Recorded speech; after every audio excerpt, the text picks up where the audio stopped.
looking for, B? Take the next right to... Well, I'm gonna go look for a spot to hunt this fall. More scouting on public land. Continue for 1.5.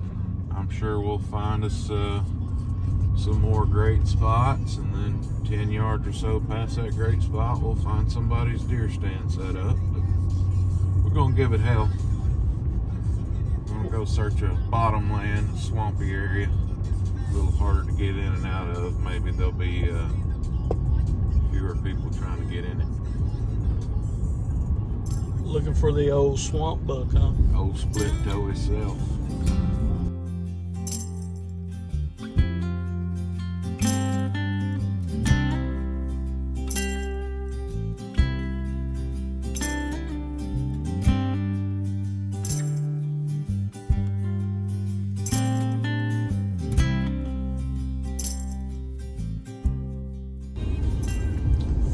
Fuel by Monster.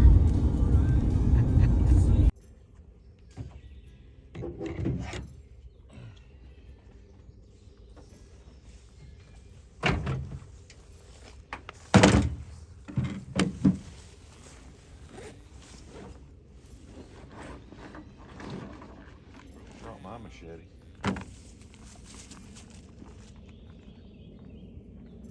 That just means you get to lead the way. B, what are we doing different hunting in New Jersey than we do back home? Well, back home, we would be sitting on private land, generally owned by family, and more than likely sitting on a food plot. But we're from out of state, so that ain't happening. We're, of course, we are surrounded by food plots that the state of New Jersey graciously plants, which is pretty cool to see. But that also draws in a lot of hunters for the easy picking spots. So we're gonna, you know, our whole deal is getting ready for this public land hunt in Colorado, so ain't gonna be anything easy about it. So it'd be silly for us to try to think anywhere or to do anything that's gonna be easy, because that doesn't help us. So we're gonna do some walking. We got some wetlands and a lakeside we're gonna skirt. See if we can find some travel paths, some heavy activity for deer. So maybe there's a bedding area or two that doesn't have a deer stand on it already, which we aren't experts or anything like that, but common sense would tell me not to set up on a bedding area, because that's where they're trying to be comfortable. But what do I know? So we're gonna tromp through the woods, tromp through the mud, and see what we can't find.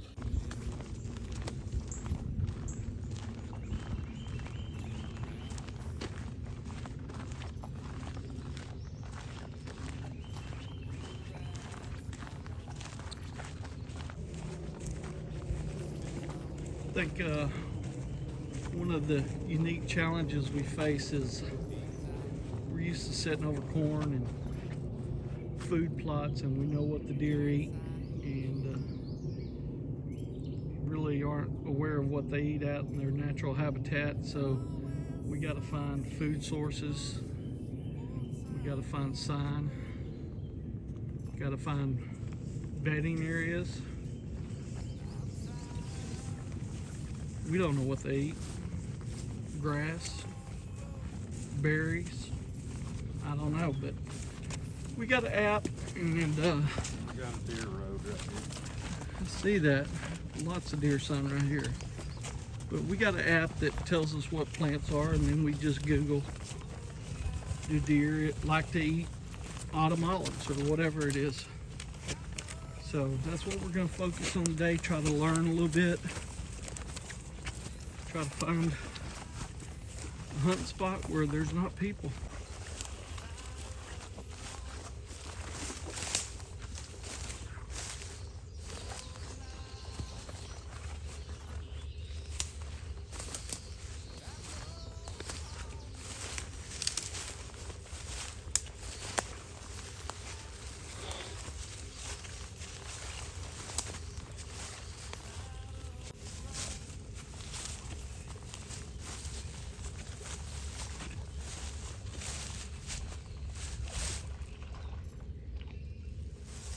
I think I'd like to put my bow stand on this tree, cut out limbs where I can throw me a catfish line out there.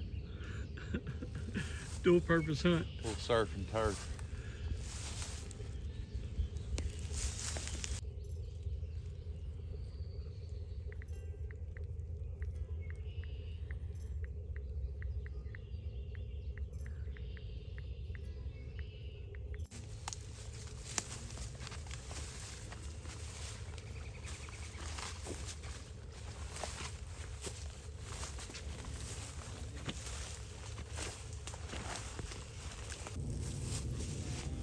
So now look for the deer stand.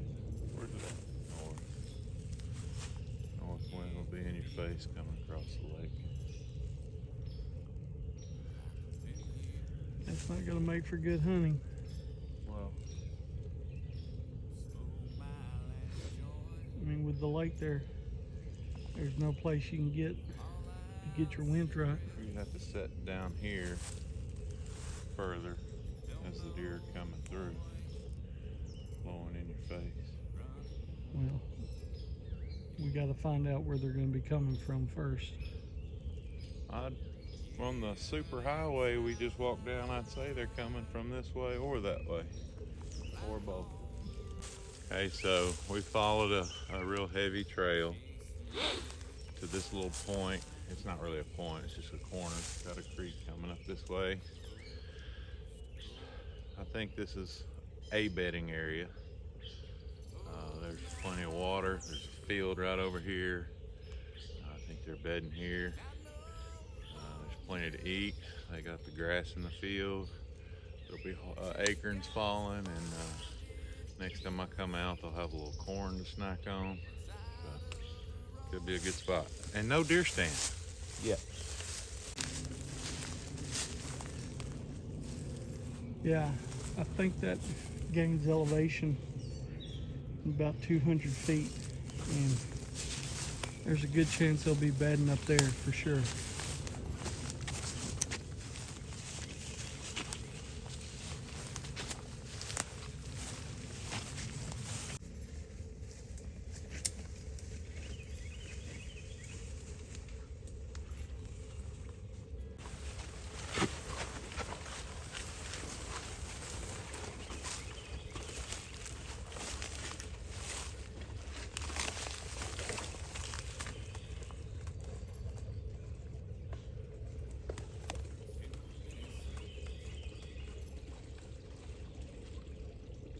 Deer will always show you where the best spot to cross is.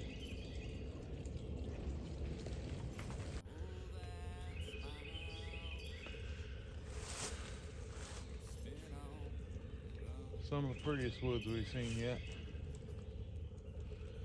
And not a deer stand one. So, might be on something. Got a trail running this way towards the lake. Skirting this drain. There's water back up to right in there, so just followed the deer trail out and they crossed the creek right down here. All those elephant ears were stomped down, so I know they're coming through there pretty regular. Anywhere along this drain would be a good spot to set a bow stand.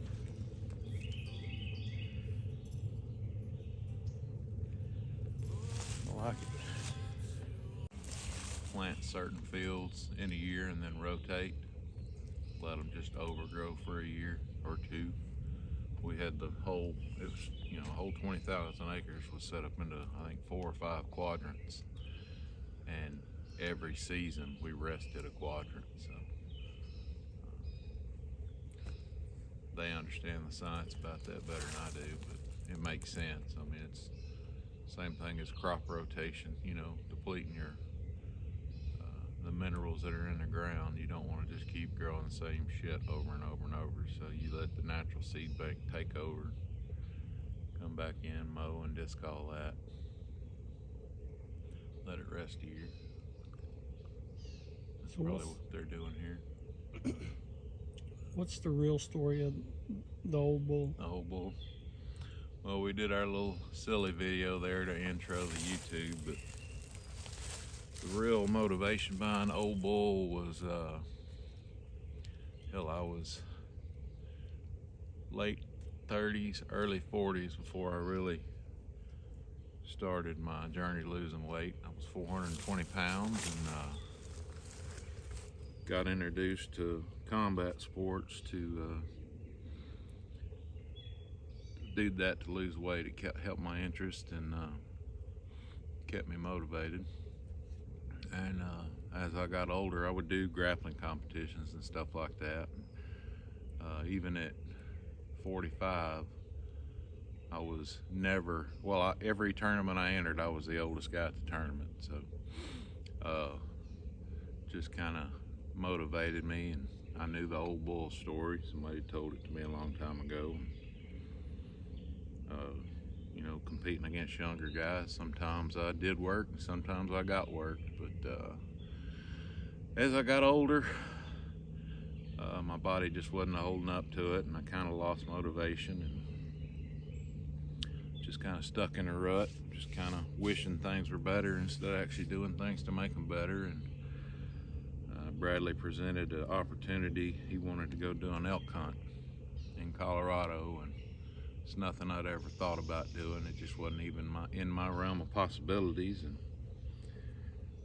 Brad's a great motivator, and you know, we both know we need a task to work for to stay motivated to do it. So I had Old Bull for my logo for my grappling shorts because I didn't have a home gym, so I just called it Old Bull Athletics and just went out there by myself with no coaches or nothing. When Brad presented this idea to me, to hold ourselves accountable, we figured we'd post it on social media. So we adopted the Old Bull and just changed it to Old Bull Outdoors.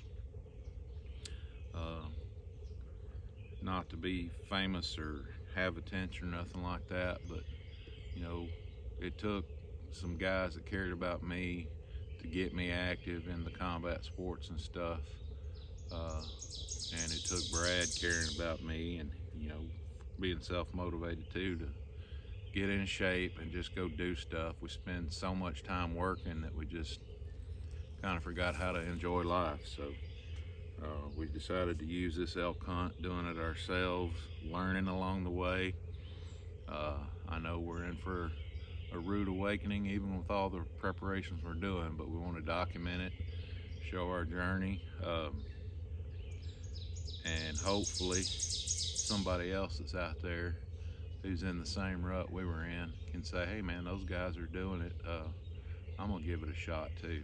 And it's not for us about going and being successful killing an elk. It's about going through the experience, the adventure, the troubles, the hardships, and getting healthier along the way. And if all our work pays off, then yeah, we'll get us an elk. But the main thing is just don't sit and wait for life to come to you. Go out and get it. It's a terrible thing to come to the end of your life and just have a bunch of wishes.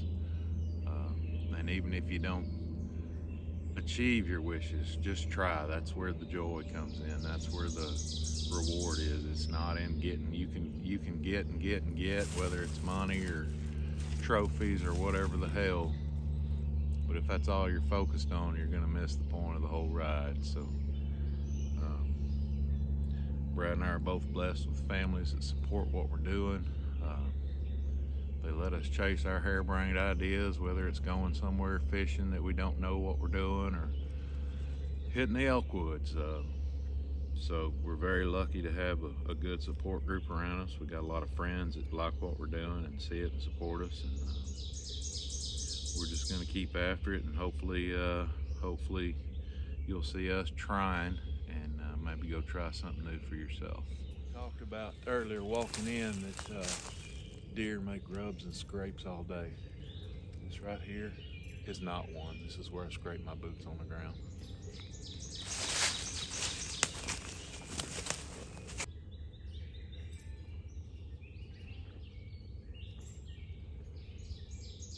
Hydrate early, hydrate often. Ideally, we would have been in here right after deer season, so we didn't have to go through all the ticks and poison oak and poison ivy. But we were in Maine, didn't get transferred to New Jersey until about a month ago. So we're making do with what we got. Scout it out.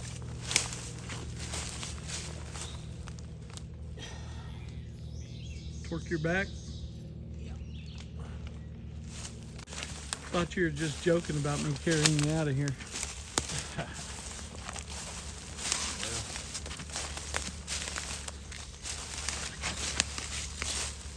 When it comes to that, you just tell Mama I had to take my spirit walk a little early. Little deer heading down there. There's a small opening into that field right there.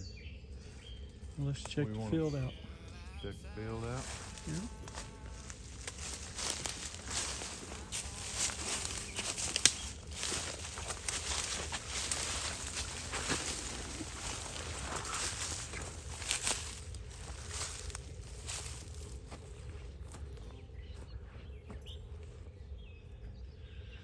Be willing to bet we find a deer stand over on the other side of that field in the tree line.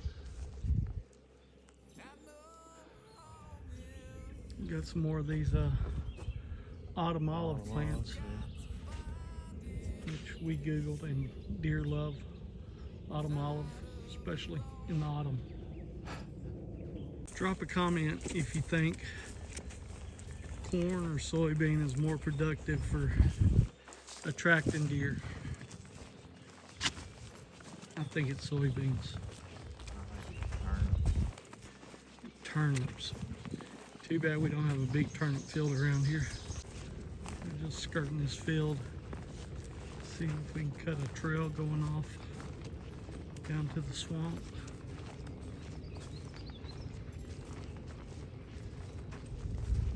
If we can do that, we can find a good spot to set up. Okay, so straight this way, or you want to cut back towards that drain? Which way's the swamp? That way. Let's follow this down a ways, and then we'll take the drain to the swamp.